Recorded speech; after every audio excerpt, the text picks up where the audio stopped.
Hello everyone. Today we will start a new chapter in CR, chapter number 19 in the part B. This is about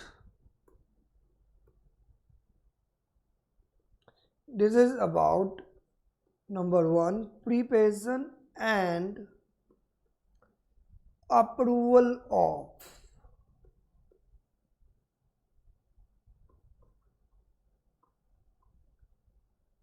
resolution plan.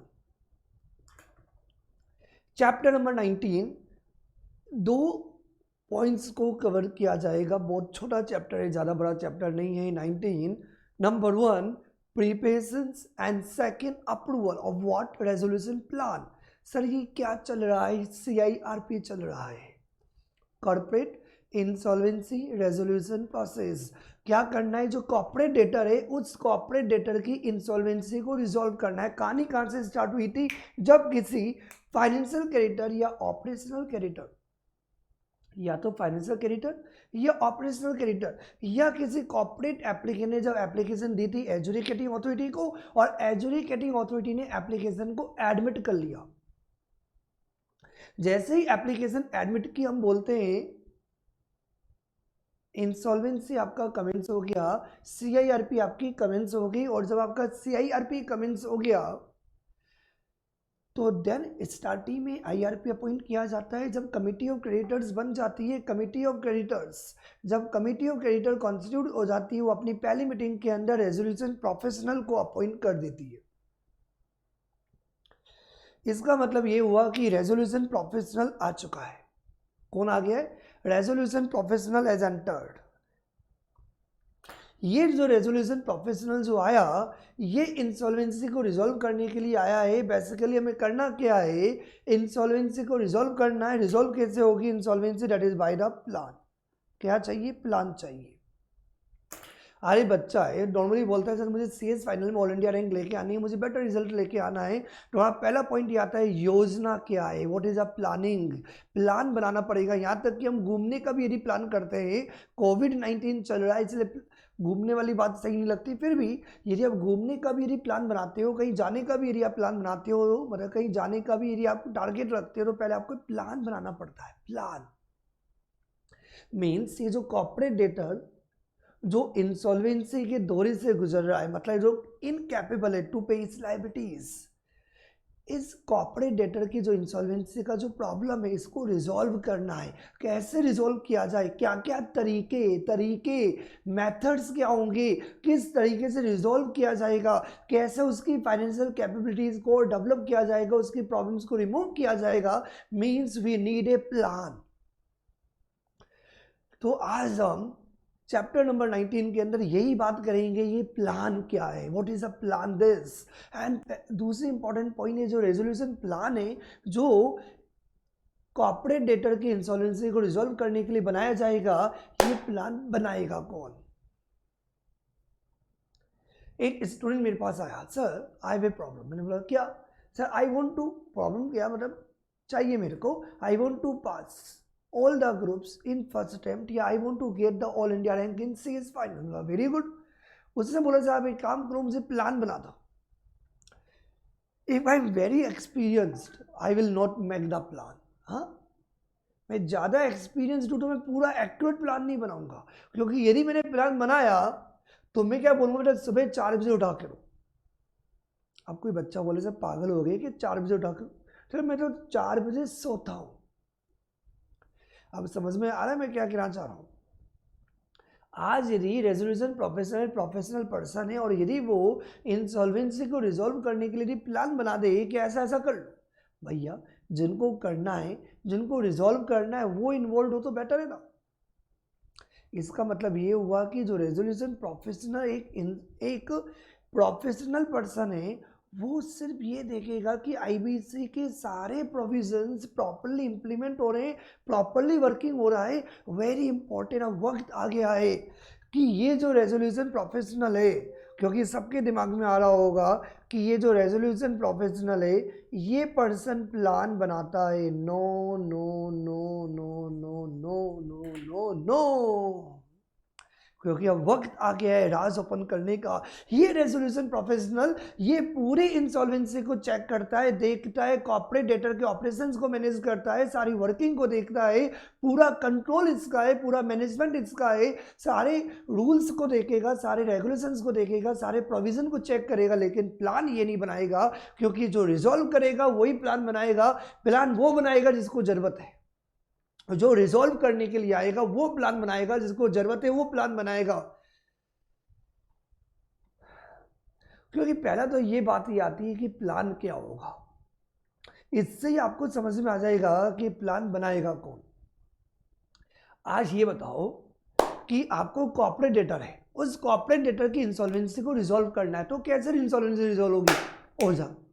Ojha sir क्या मजाक करते हो? ओझा ना sir, ऐसे थोड़ी insolvency resolve होती है।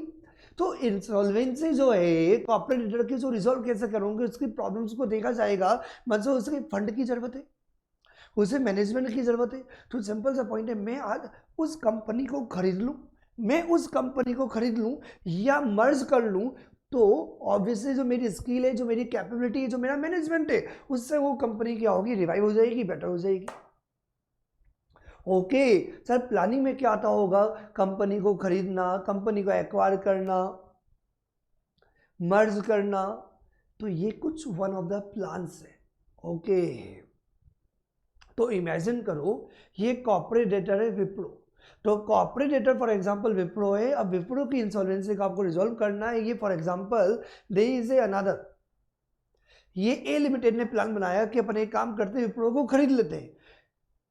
ओह आया समझ में? किसने प्लान बनाया? ए ने। सर फिर रेजोल्यूशन प्रोफेशनल क्या चेक कर रहा है? Uh, are you good, are you right, have you covered all the points or not? That's point. इसका मतलब ये हुआ, बात समझना बहुत इंपॉर्टेंट है आज की क्लास। ये रेजोल्यूशन प्रोफेशनल प्लान नहीं बनाता है, क्योंकि एक बार जब हम स्टार्ट करते हैं माइंड में भी यही आता है, सर प्लान ऑब्वियसली प्रोफेशनल बनाता होगा। नो, प्लान वो बनाता है, भैया तुम उस कंपनी को खरीदना चाहते हो, खरीद लो। तो जो खरीदना चाहता है वो प्लान बना लो। ये प्रोफेशनल चेक करेगा कि प्लान सही बनाया, सारे रूल्स इंप्लीमेंट हुए, सारे प्रोविजंस कवर्ड हुए, सब कुछ सही है, कोई फ्रॉड तो नहीं है, कुछ गलत तो नहीं है। ये प्रोफेशनल चेक करेगा। कमेटी ऑफ क्रेडिटर चेक करेंगे कि सारे प्रोविजन है, सारी लाइबिलिटीज पे हो जाएगी, हमारा पैसा आ जाएगा, आपने सब कुछ कवर कर लिया, सारे पॉइंट्स को कवर कर लिया, लो के सारे प्रोविजन भी आपने चेक कर लिए। This is a work of RP, resolution professional. तो रेजोल्यूशन प्रोफेशनल आईबीसी के सारे प्रोविजंस को कैरी आउट करने में मदद करता है, लेकिन प्लान कोई और बनाता है। सर जो प्लान बनाता है उस पर्सन को बोला जाता है रेजोल्यूशन एप्लीकेंट। और ये रेजोल्यूशन एप्लीकेंट कोई भी हो सकता है, जिसको भी कंपनी को खरीदना है, मर्ज करना है, या जो भी आइडियाज है, तो पर्सन आ जाए। तो रेजोल्यूशन एप्लीकेंट कोई भी हो सकता है। मुझे पता है तुम्हारे दिमाग में एक आइडिया आ रहा है, सर क्या हम भी एप्लीकेंट बन सकते हैं? बन जाओ। तुम्हारे पास ये प्लान होना चाहिए कि कंपनी खरीद लो 15,000 करोड़ की ओनली। सर कितने की? 15,000 करोड़ की। क्या कह रहा हूँ, बात समझ में आ रही है? क्योंकि द रीजन बिहाइंड इट, उसका एनपी इतना है, मतलब जो पैसा नहीं दे पा रही मतलब उसका बेड डेब्ट्स है, तो उसके पैसे चुका दो। कितना? 5,000 करोड़, 5,000 करोड़ दे दो, 5,000 करोड़ अपनी जेब से। मैं क्या कहना चाह रहा हूँ? मैं ये कहना चाह रहा हूँ कि रेजोल्यूशन एप्लीकेंट कोई भी हो सकता है, तुम, मैं, या कोई भी। गवर्नमेंट बोलती है कोई भी प्लान बना दे, बट हम तो ये चेक करेंगे कि प्लान बनाने वाला कोई गलत नहीं हो, प्लान सही तरीके से बनाया जाए, ये सब प्रोफेशनल चेक करेगा। और मुझे पता है, इतनी देर से बात कर रहा हूँ तो माइंड में बिल्कुल क्लियर हो गया, 100% क्लियर हो गया। लास्ट में जाते जाते क्लियर करके जाऊंगा कि प्रोफेशनल प्लान नहीं बनाता, प्लान कोई भी पर्सन बना सकता है। सर कोई भी? यस कोई भी। यहाँ पर पढ़े लिखे की जरूरत भी नहीं है, क्योंकि धंधा करने के लिए पढ़े लिखे की जरूरत भी नहीं है। क्योंकि आईपीए के लिए तो अपन ने बोला था कि ये एग्ज़ाम देना पड़ेगा, धीरू भाई अंबानी ने, कौन सा था सर वो, चार्टर्ड अकाउंटेंट था। धंधे के लिए चार्टर्ड अकाउंटेंट नहीं चाहिए, कंपनी सेक्रेटरी नहीं चाहिए, लॉ नहीं चाहिए। साहब कहना क्या चाह रहे हो? इसके ये वाले क्राइटेरियाज नहीं होंगे, कि ये चार्टर्ड अकाउंटेंट हो, कंपनी सेक्रेटरी हो, ये हो, डिग्रीज हो, ना ना ना ना ना ना ना, धंधा चाहिए भैया, मुझे कंपनी खरीदनी आती है, मुझे प्रॉफिट बनाना आता है, तो कोई भी पर्सन आ सकता है। तो any person, any person, any person, any person, any person, any person, any person, लेकिन कोई गलत नहीं हो, तो वो हम नेगेटिव वे में बात करेंगे। पर वही आ रहे हैं हम लोग कि कौन है जो प्लान बनाएगा। अब स्टार्ट करते हैं, वक्त आ गया है। अब हमें यहाँ पे जो बात करनी है, दो कंसेप्ट के बारे में बात करनी है। नंबर वन कि रेजोल्यूशन प्लान, क्योंकि अपने स्टार्टिंग से बात कर रहे थे resolution plan, resolution plan, resolution plan. आज वक्त आ गया कि रेजोल्यूशन प्लान बनाता कौन है। ये प्लान है CIRP of the corporate debtor.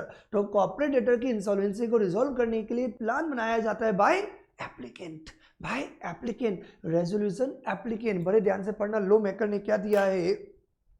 Resolution plan, section 5 clause 26 means resolution plan a plan proposed by any person। क्या दिया है, बड़े ध्यान से पढ़ना। A plan proposed by any person। any person का मतलब हुआ कोई भी, कोई भी मतलब तुम भी, मैं भी, या कोई और पर्सन भी, anyone। Why? क्यों? For insolvency resolution of corporate debtor as a going concern in accordance with the part 2। Now second one, resolution applicant, क्योंकि ये जो प्लान बनाया जाता है जिस पर्सन के द्वारा, वो पर्सन को हम बोलते हैं रेजोल्यूशन एप्लीकेंट, उसको हम बोलते हैं resolution applicant. Resolution applicant means a person who individually, अकेले, मतलब जो बंदा प्लान बना के दे रहा है, जैसे एक बंदा आके बोलता है विप्रो को खरीद लूंगा ए लिमिटेड, तो अकेले भी प्लान दे सकता है। वो बोलता है मेरे अकेले की तो हिम्मत नहीं है, ये ए ने बोला ए और बी हम दोनों मिलके क्या करेंगे, विप्रो को खरीद लेंगे, तो अकेले भी, वो इंडिविजुअली और jointly with any other person submit a resolution plan to whom, to the resolution professional. Plan बना कौन रहा है, समझना बात। प्लान प्रोफेशनल नहीं बनाता, प्रोफेशनल प्लान नहीं बनाता, वो प्लान को चेक करता है, क्योंकि रेजोल्यूशन एप्लीकेंट प्लान बनाता है। अब तुम लोगों के दिमाग में आ रहा होगा सर ये तो कितने भी हो सकते हैं, बिल्कुल सही। ए लिमिटेड अपना प्लान बनाएगा, बी लिमिटेड अपना प्लान बनाएगा, सी लिमिटेड अपना प्लान बनाएगा, DEFG जिन जिनको उस कंपनी को रिवाइव करने के लिए प्लान देना है, सब अपने अपने प्लान दे दो। जैसे कि आज आपकी फैमिली वालों ने डिसाइड किया कि घूमने का प्लान किया, तो उन्होंने क्या बोला, फैमिली मेंबर्स ने बोला कि जो जो फैमिली मेंबर्स हैं वो अपने अपने आइडियाज दे दे, जिसका आइडिया बढ़िया लगेगा वो आइडिया कंसिडर हो जाएगा। अब तुम लोगों के दिमाग में आने सर कितने आइडिया, सब अपने अपने आइडियाज दे दो, जो बेटर आइडिया होगा उसे हम कंसिडर करेंगे। यहाँ भी ऐसा ही होगा कि जिन जिन पर्सन को कोई आइडियाज है, जिनके पास जो भी मेथड है, जो भी तरीके हैं, वो अपने अपने तरीके से अपना अपना प्लान बना दो कि कॉर्पोरेट डेटर की इंसॉल्वेंसी को आप कैसे रिजॉल्व करोगे, उसके लिए आप प्लान बना के दे दो। कौन प्लान बनाएगा, जो जो पर्सन इंटरेस्टेड है वो प्लान बना सकते हैं। तो ये कितने भी पर्सन हो सकते हैं, तो आप सारे प्लान्स बनाओ और प्लान बना के किसको दे दो, प्रोफेशनल को। किसको प्लान बना के दे दो, प्रोफेशनल को प्लान बना के दे दो। किसको प्लान बना के दे दो, प्रोफेशनल को प्लान बना के दे दो। तो प्लान बनाया जा रहा है by the resolution applicant, plan बनाया जा रहा है बाय द एप्लीकेंट, और प्लान बना के दिया जा रहा है टू द रेजोल्यूशन प्रोफेशनल। और ये प्लान बनाने वाले कितने भी हो सकते हैं, ABCDEFGHIJKL। तो बड़े ध्यान से देखना, रेजोल्यूशन एप्लीकेंट मीन्स पर्सन अकेले या साथ में submit a resolution plan to whom, to the resolution professional pursuant to the invitation under section 25 subsection 2 clause H। मैंने कहा था आगे आएगा, आज आ गया। घर जाके बताओ, घर पे एक बार देखना, कॉपी के अंदर आपका लिखा हुआ होगा सेक्शन 25 के अंदर। तो सेक्शन 25 के अंदर था, सेक्शन 25 के अंदर कंसेप्ट था, ये रेजोल्यूशन एप्लीकेंट को इनवाइट करता है, आओ आओ आओ, जो जो पर्सन, कौन इनवाइट कर रहा है, रेजोल्यूशन प्रोफेशनल इनवाइट करता है जो जो पर्सन इंटरेस्टेड है, ये कॉर्पोरेट डेटर है, इसको रिजॉल्व करने के लिए जो जो प्लान बना के देना चाहता है वो प्लान बना के दे। तो ये इनवाइट कर रहा है, ये कौन? Resolution professional. तो मैं बार बार इसलिए बोला जा रहा हूं कि आपके माइंड में बिल्कुल सेट हो जाए, रेजोल्यूशन प्रोफेशनल का काम प्लान बनाना नहीं है, लेकिन जो एप्लीकेंट के द्वारा जो प्लान बनाए जाते हैं उन सारे प्लान को रिसीव करके चेक करना होता है। अब आगे बढ़ते हैं, मुझे उम्मीद है पूरा ये समझ में आ गया। अब रेजोल्यूशन एप्लीकेंट समझ में आ गया, एनी पर्सन, कोई भी पर्सन हो सकता है, may be individual, may be partnership firm, may be company, LLP, जो भी हो। तो ये रेजोल्यूशन एप्लीकेंट कोई भी पर्सन हो सकता है, क्योंकि जो रूल्स कहता है वो कॉर्पोरेट डेटर के लिए बोलता है कि वो कंपनी हो, वो एलएलपी हो, क्योंकि तभी तो पार्ट 2 के प्रोविजंस एप्लीकेबल होंगे। तो रेजोल्यूशन एप्लीकेंट तो कोई भी हो सकता है। तो ये रेजोल्यूशन एप्लीकेंट कोई भी हो सकता है, छोटा मोटा काला गोरा जैसा भी हो, कोई भी पर्सन जो रिजोल्व करना चाहता है वो प्लान बना के दे दे। लेकिन हमने ये नहीं बताया कि प्लान बनाने वाला कौन होगा, लेकिन हमने बोला ये पर्सन एलिजिबल नहीं होंगे। Very important, very important. Now lawmakers क्या कहते हैं? Person not eligible. हमने कुछ पर्सन को एलिजिबल नहीं रखा है। ये person not eligible to be resolution applicant, section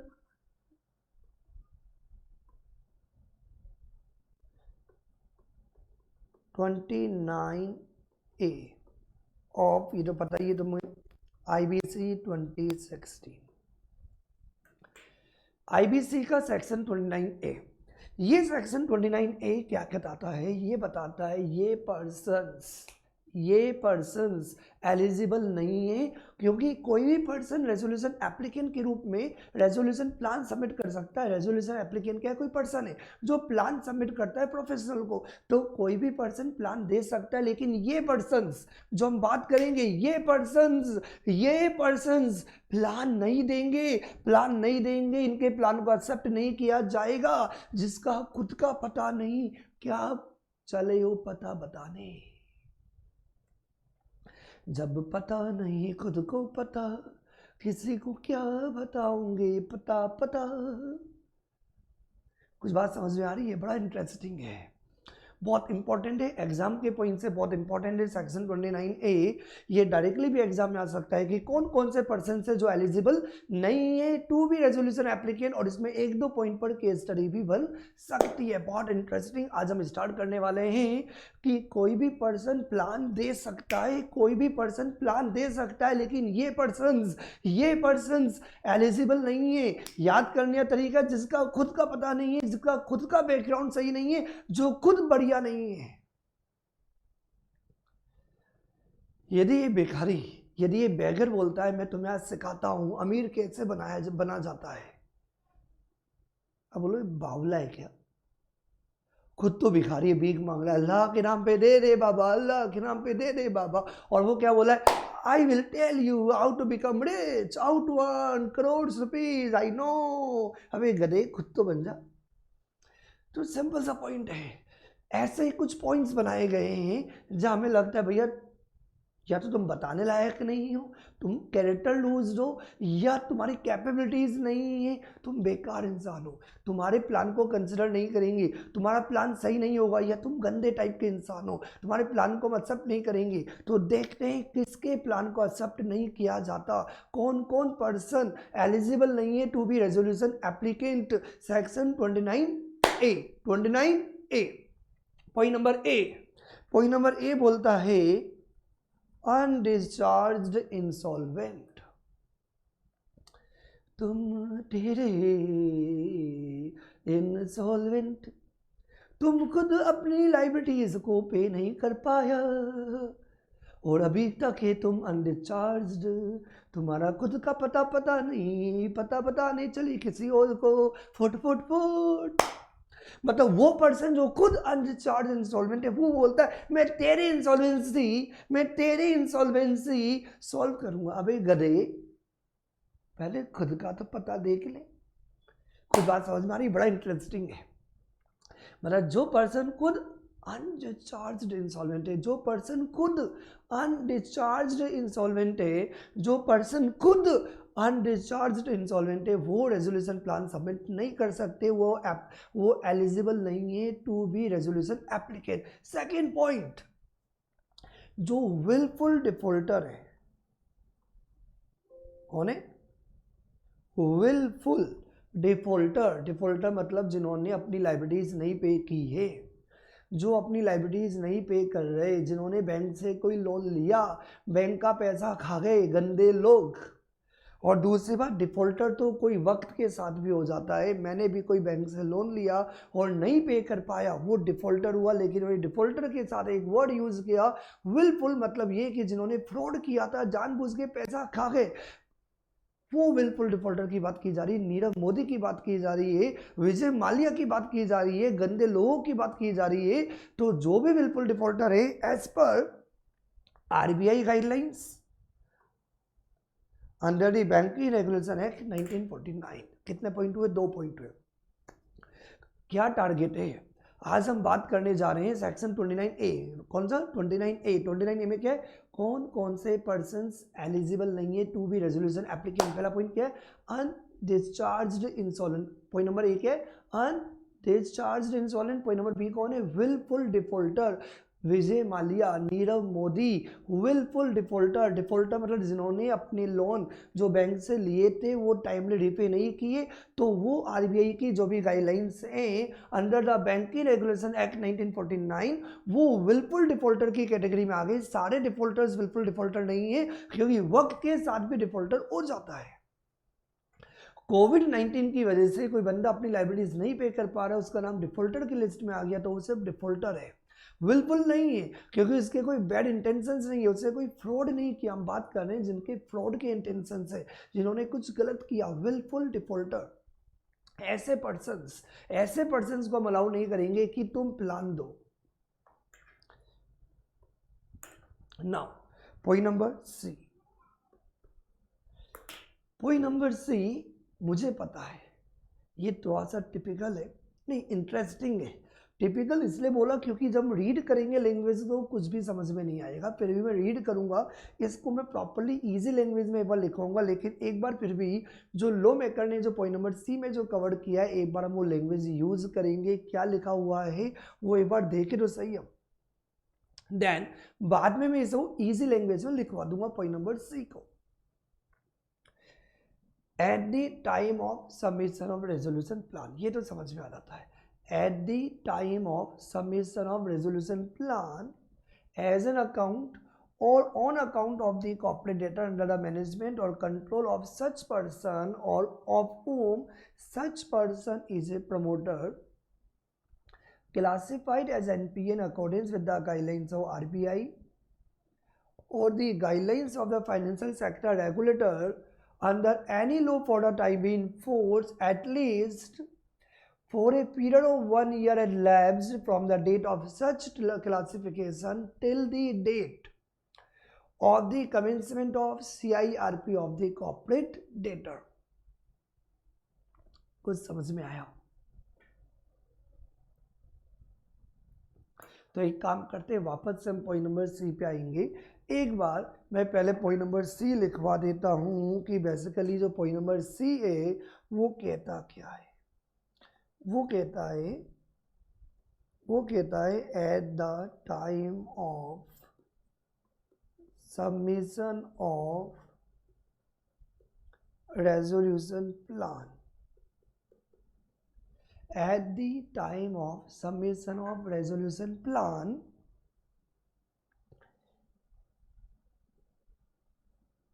as an account of which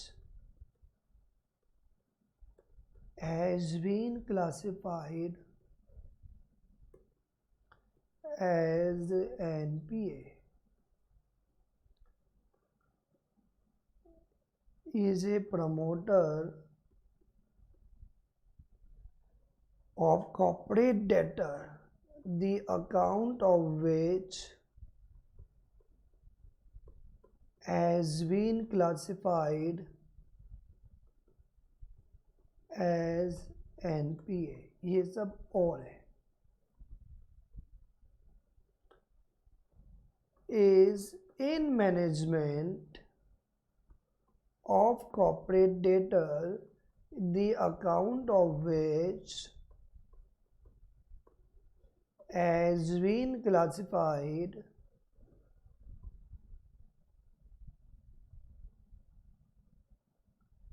as NPA और पॉइंट नंबर 4, 4 पॉइंट है। पॉइंट नंबर 6 की बात कर रहा हूं, is in control of corporate debtor the account of which has been classified as NPA। कितने points हुए? 4 points हुए। एट द टाइम ऑफ, कोई भी पर्सन जो रेजोल्यूशन प्लान दे रहा है, किसे दे रहा है? प्रोफेशनल को। कौन दे रहा है? कोई भी पर्सन। और हम पढ़ रहे हैं सेक्शन 29 है, कौन एलिजिबल नहीं है प्लान सबमिट करने के लिए। तो ये पर्सन जब रेजोल्यूशन प्लान दे रहा है उस समय, अब समझना बात ध्यान से, इन 4 पॉइंट्स को समझाने से पहले एक वर्ड यहाँ पे यूज किया है। हो सकता है किसी स्टूडेंट को वर्ड नहीं पता हो, वो वर्ड है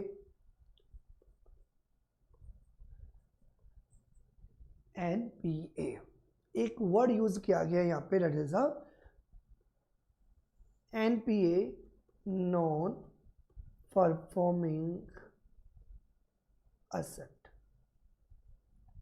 जनरली ये बैंक और एफआईज के केस में बहुत नॉर्मली यूज किया जाता है कि यदि किसी पर्सन ने, यदि किसी बैंक से लोन लिया, जैसे फॉर एग्जांपल ए लिमिटेड है, तो ए लिमिटेड ने यदि बैंक से लोन लिया, तो बैंक से लोन लिया, तो जो लोन लिया तो उसके बदले आपको क्या करना पड़ेगा? एवरी मंथ आपको इंस्टॉलमेंट पे करनी पड़ेगी। तो नाउ ये पर्सन ए लिमिटेड बैंक को क्या करेगा? इक्वली मंथली इंस्टॉलमेंट, जो भी इंस्टॉलमेंट आएगी वो एवरी मंथ पे करेगा। और यदि वो पे नहीं करता और यदि उसका अकाउंट 90 डेज से ज़्यादा यदि ओवरड्यू रहता है, तो after 90 days as per RBI guidelines उसका अकाउंट बन जाएगा NPA, non performing asset in the bank account. मतलब मैं लोन लेने वाला हूँ, मैंने जो लोन लिया, तो मैंने जब लोन लिया तो बैंक वालों के लिए क्या है? क्योंकि मैं लोन ले रहा हूँ तो मेरे लिए लाइबिलिटी है, लेकिन बैंक वालों ने मुझे लोन दिया, तो बैंक वालों के पॉइंट से एडवांस देना असेट है। लेकिन यदि उस असेट के बदले यदि बैंक वालों को मेरे से इंटरेस्ट नहीं मिले, तो बैंक वाले उसे बोलते हैं नॉन परफॉर्मिंग असेट। और वो कब क्लासिफाई किया जाता है? After 90 days. तो ये पूरा पॉइंट बैंक वालों के पॉइंट से होता है। किन के पॉइंट से होता है? बैंक वालों के पॉइंट से। यदि किसी को अभी भी नहीं समझ में आया तो डिटेल्ड में हम पढ़ेंगे NPA, एक चैप्टर है अपने CR फाइनल के अंदर, ये चैप्टर है, तब अपन डिटेल में बात करेंगे। लेकिन मुझे लग रहा है समझ में आ गया होगा, बहुत इजी वे में बताया कि ये पार्टी जो लोन लेती है, तो ये पार्टी जिसने लोन लिया, तो लोन लेने वाला होता है वो, लोन देने वाला होता है लेंडर, बैंक। तो बैंक ने लोन दिया, तो बैंक के लिए लोन देना क्या हो गया? असेट। और उस असेट के बदले बैंक वालों को क्या मिलना चाहिए? इंटरेस्ट। क्या मिलना चाहिए? इंटरेस्ट। और इंटरेस्ट नहीं मिलेगा तो उनकी असेट क्या है? Non performing. लेकिन उसे क्लासिफाई नॉन परफॉर्मिंग करने का तरीका है कि आज नहीं मिला तो कल मिलेगा, कल नहीं तो परसों मिलेगा, लेकिन यदि इंटरेस्ट मिलेगा मिलेगा मिलेगा मिलेगा। यदि 90 डेज से ज़्यादा, यदि अकाउंट ड्यू रह जाता है, ओवर ड्यूज रहता है, तो उस लोन अकाउंट को बैंक वाले क्या बोलते हैं? NPA बोल देता है। अब समझना, ये A for example Wipro limited, वही एग्जांपल लेते हैं, पर अपना कॉर्पोरेटर चल रहा है विप्रो लिमिटेड। तो विप्रो लिमिटेड का अकाउंट NPA हो गया है, वो तो हमें पता ही है। तो विप्रो लिमिटेड का अकाउंट NPA हो गया। विप्रो लिमिटेड क्या है? NPA हो गया, अपनी लायबिलिटीज नहीं पे कर पा रही, तभी तो प्रॉब्लम आई। तो विप्रो लिमिटेड जो अपनी लायबिलिटीज नहीं पे कर पा रही, जिसकी इंसॉल्वेंसी चल रही है, उसको रिजॉल्व करने के लिए एक बंदा आया, मैं रिजॉल्व करूंगा, मेरा खुद का ही पता नहीं, मेरा खुद का अकाउंट NPA, और मैं बोलता हूं यस मैं बताऊंगा तुम कैसे इंटरेस्ट पे करो। मैं खुद तो इंटरेस्ट पे नहीं कर रहा, तुम इसके इंटरेस्ट को पे करोगे, नालायक, चाटना पड़ेगा। ये पॉइंट बड़ा प्यार से बना है, बड़ा बहुत सोच समझ के बनाया गया है, पॉइंट नंबर C। और इन सब के पीछे वही लॉजिक है, जिसका खुद का पता नहीं, कहाँ बताने चले पता। क्या कह रहा हूँ, बात समझ में आ रही है? डायरेक्टली पॉइंट पे आता हूँ मैं। 4 पॉइंट्स है ये, बहुत इजी है, टिपिकल नहीं है। लैंग्वेज यदि हम पढ़ते पॉइंट नंबर 3 की तो हमें थोड़ा लगा था डिफिकल्ट है, लेकिन बहुत इजी है कंसेप्ट। ये क्या कहता है, विप्रो लिमिटेड के लिए कौन कौन प्लान सबमिट नहीं कर सकते एज एन अकाउंट, जिसका खुद का अकाउंट। एग्जाम्पल यहाँ ले लेते हैं हम, that is a limited. For example A limited का खुद का अकाउंट यदि एनपीए क्लासिफाइड हो गया, ए लिमिटेड ने किसी बैंक से लोन लिया था और वो लोन 90 डेज से ज़्यादा यदि ओवरड्यू हो गया, तो इसका खुद का अकाउंट एनपीए क्लासिफाइड हो गया। जब खुद का अकाउंट एनपीए क्लासिफाई हो गया, a limited you are debarred, get lost, तुम रेजोल्यूशन प्लान नहीं दे सकते क्योंकि तुम्हारा खुद का अकाउंट एनपीए, तुम बता रहे हो एनपीए को पीए कैसे बनाए, फुट यहां से। कुछ बात समझ में आ रही है? यहां पे बोला गया as an account of which has been classified as NPA, जिसके खुद के अकाउंट एनपीए बन चुके हैं, जो खुद लाइबिलिटीज नहीं पे कर पा रहे, जो खुद डिफॉल्टर है, विलफुल डिफॉल्टर नहीं, डिफॉल्टर। ए लिमिटेड के प्रमोटर्स, एक बार लैंग्वेज आप पढ़ोगे तो थोड़ा सा कॉम्प्लिकेटेड होंगे, इससे पहले क्लैरिफाई कर देता हूँ। Is a promoter of the corporate debtor. यहाँ पे जो कॉर्पोरेट डेटर है वो कॉर्पोरेट डेटर विप्रो की बात नहीं कर रहा। कॉर्पोरेट डेटर मतलब कॉर्पोरेट डेटर मीन्स जिसने कोई लोन लिया था। तो यहाँ पे कॉर्पोरेट डेटर विप्रो लिमिटेड के पॉइंट से बात नहीं की जा रही है, चारों पॉइंट्स ए लिमिटेड के पॉइंट्स हैं। मतलब कैसे, कोई बंदा प्लान सबमिट कर रहा है, तो जो ए लिमिटेड है जो प्लान दे रहा है, यदि वो खुद जिसका अकाउंट एनपीए क्लासिफाइड हो गया, जिसका अकाउंट एनपीए क्लासिफाइड हो गया, उसके प्रमोटर्स मतलब ए लिमिटेड के प्रमोटर्स, जिसका अकाउंट एनपीए क्लासिफाइड हो गया, उस ए लिमिटेड के मैनेजमेंट के लोग और ए लिमिटेड के कंट्रोल वाले लोग, मतलब ए लिमिटेड खुद, ए लिमिटेड के प्रमोटर्स, ए लिमिटेड के बंदे जो कंट्रोल करते हैं, ए लिमिटेड को जो भी मैनेजमेंट करता है, मतलब any director of A limited. जो पर्सन जिसका अकाउंट एनपीए क्लासिफाइड हो गया है, जिस पर्सन का अकाउंट, यहाँ पे कॉर्पोरेट डेटर पढ़ के आपको एक बार कंफ्यूजन आएगा कि मैं विप्रो की बात कर रहा हूँ, विप्रो की बात नहीं कर रहा हूँ, मैं बात कर रहा हूँ जिस पर्सन का अकाउंट एनपीए क्लासिफाइड हो गया है, वो पर्सन रेजोल्यूशन प्लान सबमिट नहीं कर सकता, पहला पॉइंट। दूसरा पॉइंट, ऐसे पर्सन के जो प्रमोटर हैं, जो पर्सन मैनेजमेंट करते हैं ऐसे पर्सन को, और जो ऐसे पर्सन को कंट्रोल करते हैं, वो पर्सन भी रेजोल्यूशन प्लान सबमिट नहीं कर सकते। अब दूसरा इंपॉर्टेंट पॉइंट, इनके जो अकाउंट है वो एनपीए क्लासिफाइड होने चाहिए, मतलब एनपीए क्लासिफाइड, राइट। मतलब एक का अकाउंट यदि एनपीए क्लासिफाइड हो गया है तो ए लिमिटेड खुद, ए लिमिटेड के प्रमोटर, ए लिमिटेड के प्रमोटर, ए लिमिटेड के मैनेजमेंट के लोग, ए लिमिटेड के कंट्रोल के लोग, ये रेजोल्यूशन प्लान सबमिट नहीं कर सकते। अनदर इंपॉर्टेंट पॉइंट, ये जो एनपीए क्लासिफाइड हुआ है, ये एनपीए किसके अकॉर्डिंग क्लासिफाइड हुआ हो, या तो आरबीआई के गाइडलाइंस के अकॉर्डिंग, या तो आरबीआई की जो भी गाइडलाइंस है उनके अकॉर्डिंग एनपीए क्लासिफाइड हुआ हो, या guidelines of financial sector regulator.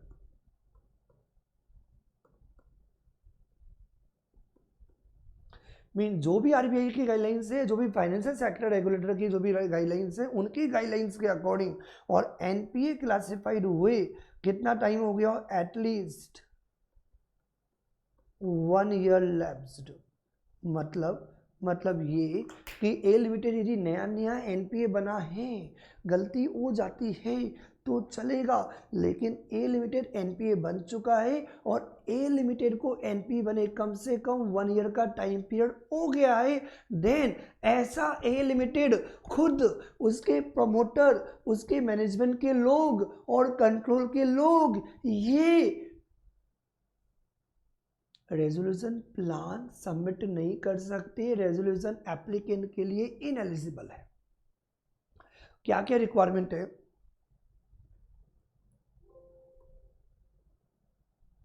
जो हमें लैंग्वेज नहीं समझ में आई थी उस लैंग्वेज को एक बार हम देखते हैं। कब? जब आप प्लान दे रहे हो, जो पर्सन प्लान दे रहा है उसका खुद का account, N account of the corporate debtor under the management और कंट्रोल ऑफ सच पर्सन और of whom such person is a promoter classified as NPA। किसके अकॉर्डिंग? या तो आरबीआई की जो भी गाइडलाइंस है या फाइनेंशियल सेक्टर रेगुलेटर की जो भी गाइडलाइंस एप्लीकेबल है, कम से कम for a period of 1 year elapsed from the date of such classification till the date of commencement of CIRP। इसका इजी कंक्लूजन, वैसे मुझे उम्मीद है कि मैक्सिमम बच्चों को समझ में आ गया होगा, बहुत इजी वे में आपको समझना है। भैया आप खुद एनपीए ठहरे, किसी और को क्या एनपीए को ख़त्म करने की दवा दोगे? मतलब ये कि समझो बात, एक एग्जीक्यूटिव का बच्चा है जिसका 5th अटेम्प्ट क्लियर नहीं हो रहा, वो एक एग्जीक्यूटिव के स्टूडेंट को एडवाइस देता है, मैं तेरे को एडवाइस देता हूँ तू एग्जीक्यूटिव में कैसे ऑल इंडिया रैंक लेके आएगा। इमेजिन करो तुम फाइनल के अंदर हो और एक बच्चा जो फाइनल 6 अटेम्प्ट हो गए क्लियर नहीं कर पा रहा, और वो बच्चा आके बोलता है मैं बताऊंगा फाइनल को पहले अटेम्प्ट में कैसे क्लियर किया जाता है। भाई गधे, पहले खुद तो पास होके बता दे, मुझे बताएगा कैसे पास आना। फुटियां से this is a point. Government ये कहती है, गवर्नमेंट बिल्कुल ये कहती है जिनके अकाउंट एनपीए क्लासिफाइड हो गए वो किसी कंपनी को एक्वायर नहीं कर सकते, हम उनके प्लान को एक्सेप्ट नहीं करेंगे। मतलब जिनके खुद के अकाउंट एनपीए क्लासिफाइड हो गए और एनपीए क्लासिफाइड हुए हो आरबीआई की गाइडलाइंस के अकॉर्डिंग या फाइनेंशियल सेक्टर रेगुलेटर की गाइडलाइंस के अकॉर्डिंग, और एनपीए बने कम से कम 1 year का टाइम पीरियड लैप्स हो गया है, तो ऐसे पर्सन जिनका अकाउंट एनपीए क्लासिफाइड हुआ, उसके प्रमोटर मैनेजमेंट वाले लोग और कंट्रोल वाले लोग, ये पर्सन इनएलिजिबल है, ये पर्सन रेजोल्यूशन प्लान सबमिट नहीं कर सकते। समझ में आ रही बात? सर बहुत मजा आ रहा है, आई लव इट। आगे बढ़ते हैं, बड़ा इंटरेस्टिंग है। गवर्नमेंट ने बोला कि मैंने किसका एग्जांपल लिया था? ए लिमिटेड का। तो ए लिमिटेड को फॉर एग्जांपल 2 साल हो गए, 2 साल से उसका अकाउंट एनपीए क्लासिफाइड हो गया है। तो नाउ ए लिमिटेड को बोला भैया, ओ ए लिमिटेड भैया सुनो, तुम विप्रो लिमिटेड के लिए रेजोल्यूशन प्लान सबमिट नहीं कर सकते, तुम रेजोल्यूशन एप्लीकेंट नहीं बन सकते क्योंकि तुम्हारा अकाउंट एनपीए क्लासिफाइड है। तो लो, गवर्नमेंट बड़ी चंट है। गवर्नमेंट ने बोला अभी तरीका है इनसे पैसा लेने का। तुम्हें ध्यान होगा कि जो लोग पहले बोला करते जब नोटबंदी आई थी हमारे पास पैसा नहीं है, हम बर्बाद हो गए, पैसा ही नहीं है, दाल रोटी के लिए पैसा नहीं है, हम बर्बाद हो गए, पैसा ही नहीं है, डूब गया सब कुछ।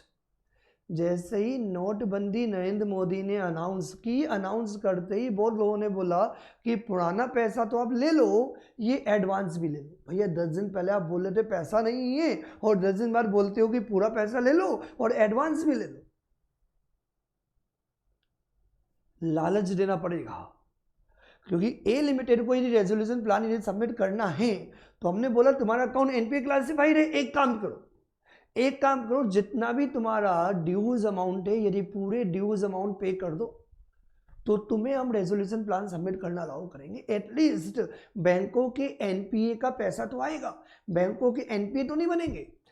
तो हो सकता है यदि किसी का अकाउंट यदि एनपीए बन गया और यदि वो रेजोल्यूशन प्लान यदि सबमिट करना चाहता है तो उसे बोला कि रेजोल्यूशन प्लान दे दो, कोई प्रॉब्लम नहीं, लेकिन जितने भी आपके इंटरेस्ट के अमाउंट है, जितने भी आपके चार्जेस हैं, जो भी आपके ऊपर एप्लीकेबल है, पहले सारे ड्यूज पे कर दो। और यदि आपने सारे ड्यूज यदि पे कर दिए तो हम अलाउ कर देंगे।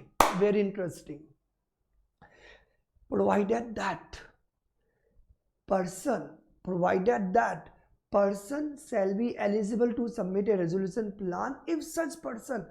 ए लिमिटेड की बात हो रही है, ए लिमिटेड तुम्हें रेजोल्यूशन प्लान देना है तो रेजोल्यूशन प्लान दे देना, लेकिन रेजोल्यूशन प्लान सबमिट करने से पहले make the payment of make the payment of all overdues accounts with interest, मतलब जो भी इंटरेस्ट, जो भी चार्जेस, जो भी एप्लीकेबल है आपके एनपीए अकाउंट के रिगार्डिंग, तो जितना भी इंटरेस्ट, जितने भी अमाउंट ड्यू, चार्जेस जो भी एप्लीकेबल है वो पूरा का पूरा अमाउंट पे कर दो। और यदि आपने सारे अमाउंट यदि पे कर दिए तो ए लिमिटेड तुम विप्रो लिमिटेड के लिए बिड लगा सकते हो, प्लान दे सकते हो। पहले बोला जिनका account NPA classified okay 1 year lapse हो गया हो तो ऐसे पर्सन एलिजिबल नहीं है। ठीक है, आपका अकाउंट एक बार एनपीए क्लासिफाइड हो गया तो हमने बोला कि आप एलिजिबल नहीं हो, लेकिन यदि आप सारे इंटरेस्ट चार्जेस जो भी आपके बनते हैं यदि आप पे कर दो रेजोल्यूशन प्लान सबमिट करने से पहले, देन आप रेजोल्यूशन प्लान इजीली सबमिट कर सकते हो, हमें कोई भी प्रॉब्लम नहीं है। Very interesting. Provided further that nothing in this clause shall apply to resolution applicant where such applicant is a financial entity। यदि कोई रेजोल्यूशन एप्लीकेंट यदि कोई बैंक वाला है, कोई एफआई वाला है, तो उसके लिए पॉइंट एप्लीकेबल नहीं होगा, क्योंकि उनके पास बहुत सारे पर्सन्स होते हैं जिनके अकाउंट एनपीए होते हैं,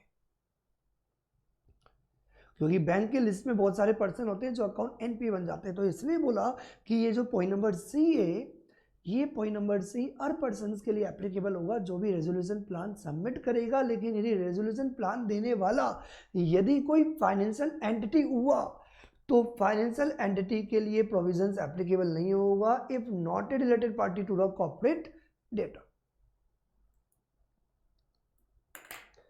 वेरी इंटरेस्टिंग, बहुत इंटरेस्टिंग है एक्सप्लेनेशन 2। मैंने 1 नहीं बताया क्योंकि ज़्यादा इंपॉर्टेंट नहीं था, लेकिन 2 वाला बहुत इंटरेस्टिंग है। ये एक्चुअली क्यों आया, बहुत रीज़न के साथ आया, बहुत बड़ा इंटरेस्टिंग है ये। इसका रीज़न क्या है, यदि आपका कोई भी अकाउंट यदि एनपीए हो, यदि आपका कोई भी अकाउंट यदि एनपीए और एनपीए हुए यदि 1 ईयर हो गया हो तो ऐसे पर्सन्स को हमने बोला आप एलिजिबल नहीं हो।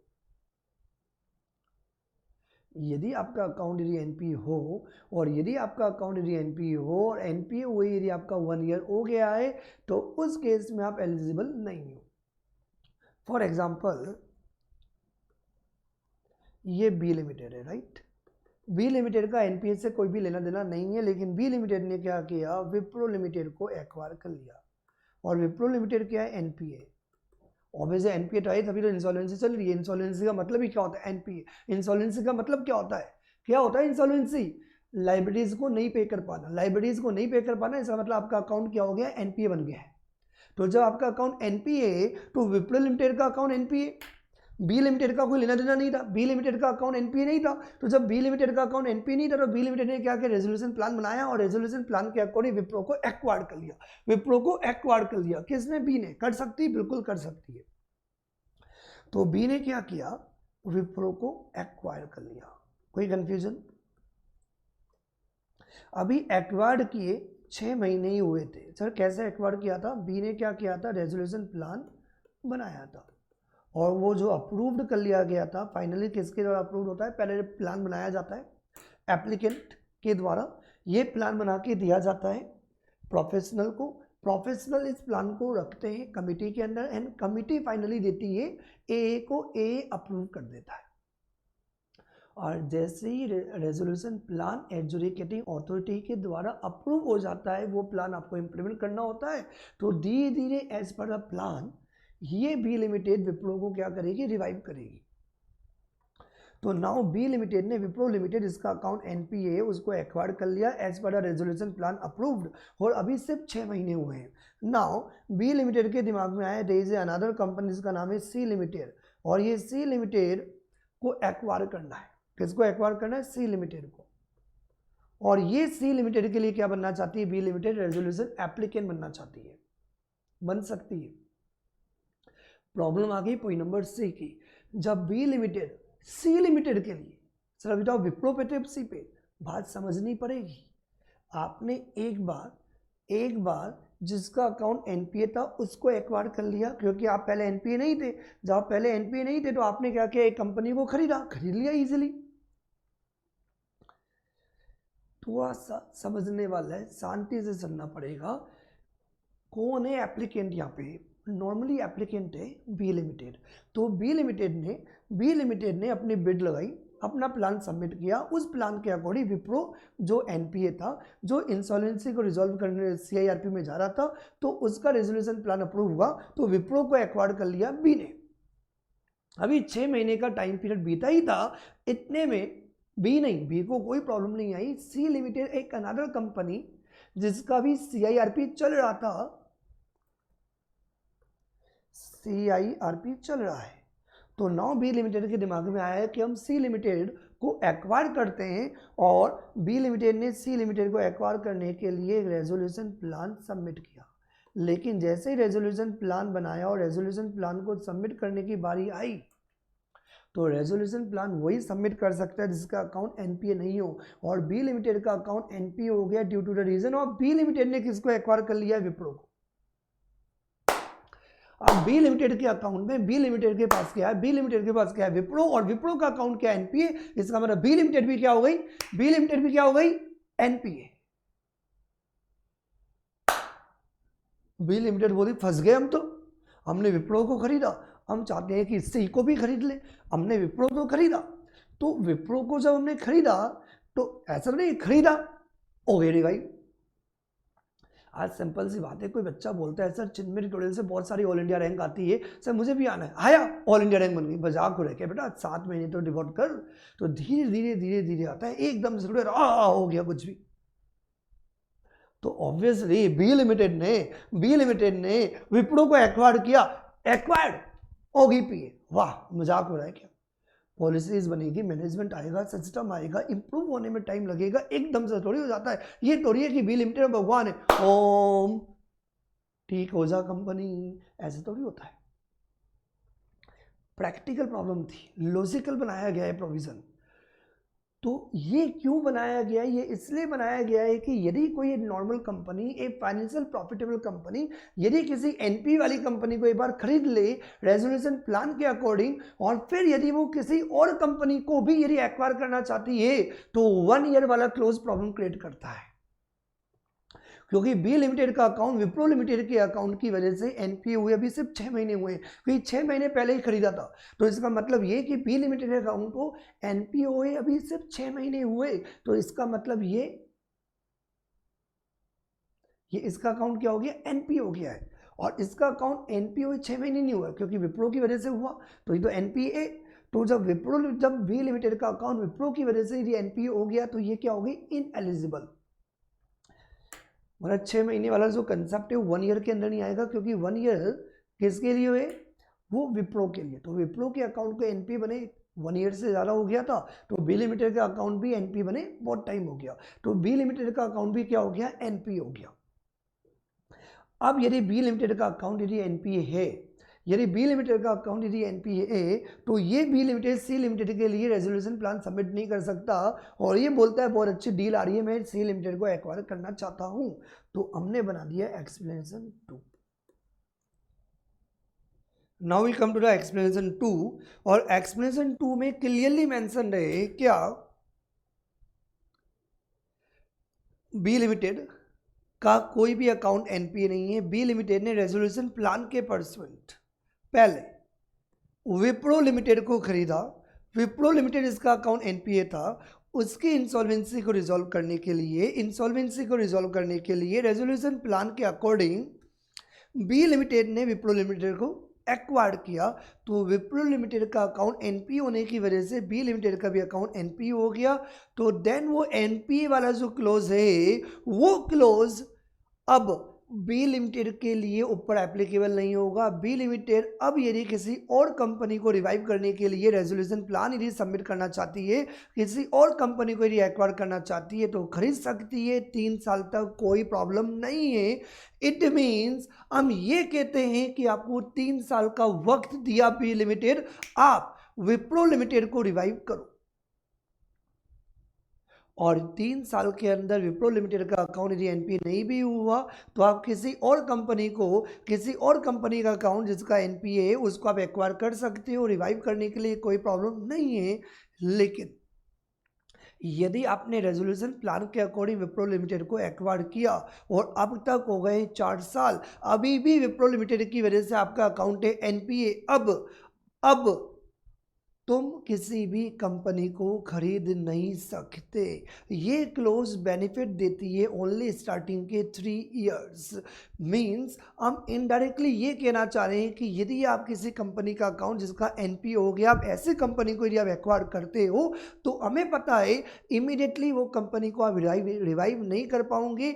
इंसॉल्वेंसी रिजॉल्व करने के लिए आपको टाइम चाहिए होगा। तो 3 साल का वक्त दिया, 3 साल तक यदि विप्रो की वजह से बी लिमिटेड का अकाउंट भी एनपीए होगा, कोई प्रॉब्लम नहीं है, कोई प्रॉब्लम नहीं है, वो रेजोल्यूशन प्लान सबमिट कर सकती है। क्लियरली दिया हुआ है for a period of 3 years. ये क्लोज एप्लीकेबल नहीं होगा। कौन सा क्लोज?